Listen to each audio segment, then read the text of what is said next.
this is Terry again. Before we get started with this week's episode, I have got to lay down a few rumors that may or may not be out there about me. One, no, I am not a movie star. And two, I am not a beauty queen. So now on to this week's episode of Smiles a Lot. Now I want to tell you about my first very own pet that was mine. During the summer when I was in 5th grade, I would stay 2 weeks with my grandma and grandpa out on their farm. So one day I was out in the barn and the sow was pigging. And the little runt was born, and my Uncle Bruce looked at my Uncle Marvin and said, "Knock him in the head," because he was the runt. So I grabbed that little pig and I ran up to the back porch and, with tears I'm sure, begged Grandma to let me keep the little pig. So I called Mom and Dad and they said I could have him. So you're probably wondering what I named that little pig. Well, I am a real imaginative person, so I named him Porky. And I bottle fed Porky, and every so often he'd get carrying on the back porch, and Grandma'd yell, "Terry K, you do something with that pig or I'm gonna knock him in the head." So, grabbed my pig and ran out in the yard. Then came time for me to go home. Aunt Frances and Grandma loaded Porky in the trunk, and we headed down the road, which couldn't have been 15 minutes. But to a little girl with her pig in the trunk, I was sure he was dying. So we got about 15 minutes down the road to Idaho School. So at Idaho School, I had him pull over, and Aunt Frances opened the trunk, and I was assured that Porky was okay. Well, took him home, and he had his own pen, and every day after school, I headed straight to off the bus and straight to that pig, and I'd talk to him, and he'd go in a perfect figure 8 and talk to me, and he was my best friend. And then that day happened. I got off the bus and ran back to the pen, and there was no Porky. Now I'm telling you what, I must have been so traumatized by that. I do not remember them getting rid of Porky. Not at all.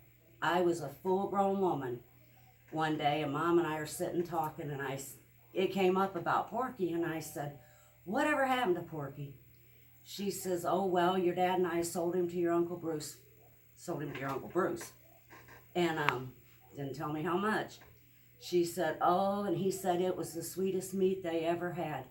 So glad that she didn't try to comfort me with those words when I was in 5th grade. But I'm telling you what, I must have really been traumatized, because I cannot remember them giving me any money from Uncle Bruce. So that was my story with Porky. Now, I'll tell you what, I like cats and dogs fine, but my very favorite pet is a pygmy goat. And I got a pygmy goat, named him Joey. And he was my best friend. Finish supper, go outside, sit with that goat. I could love on a goat and pet it all day long. But Joey had kidney stones. So he'd go to the vet and they'd do something and make him better, and then he'd get it again. And finally one day I called to make an appointment for him to go in because he was carrying on. And you know, they told me he couldn't come into the office because he was a farm animal. Yep. So the vet had to come out to the house. And right there in the side yard, he said that there was nothing they could do as far as kidney stones except surgery and make him pee like a girl, make it easier to pass. So right there in the side yard, he did surgery, and while he's doing it, he says, "Now, when I'm done," he said, "you've got to keep him up on his sternum." I said, I can do that. So he keeps working and he's getting done. He says, "Now you've got to keep him up on his sternum because he's under anesthetic." I said, I can do that. And then when he's packing up, he again tells me, "Now you've got to keep him up on his sternum." I can do that. I said, "I've just got one question." He says, "What's that?" And I says, "What's a sternum?"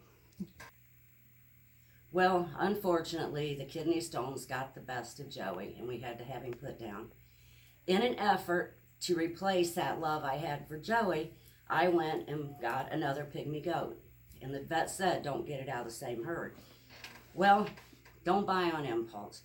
She was big and had big horns, and we took her home, and she had a big mouth, and we lived in town. So all she wanted to do was make noise and get out of the pen. And this went on, and I finally said, I've had it. We're getting rid of this goat. And it was getting ready to rain, storm in fact. Whitey says, Terry, it's going to storm. And I said, I don't care. I'm getting rid of this goat. So the girls and I load up in the car and the goat and its feed. And just as we are pulling out of the driveway, the tornado siren's going off. And the girls are saying they're still in elementary school. And they said, Mom, the tornado siren, I don't care. We're taking this goat back.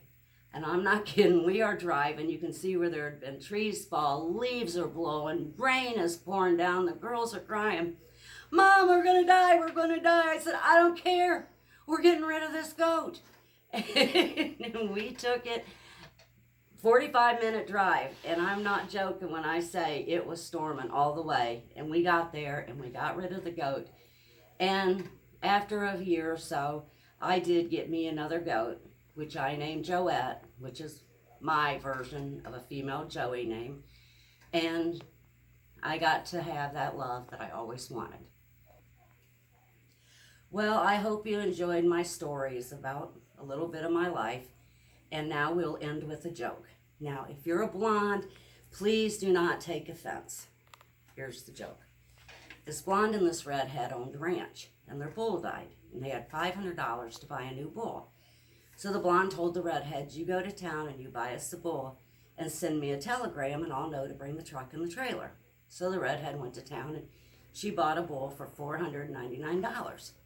She went to send the telegram and it's $1 a word. She thought, now what word can I send her that she'll know to bring the truck and the trailer? And she thought, and finally she told the lady, she says, send the word comfortable. The lady looked at her and says, now how in the world is she going to know to bring the truck and the trailer with the word comfortable? She says, well, she's a blonde and she's a slow reader, so she'll read, comfortable. I hope you enjoyed today and see you next week. Smile and have a happy.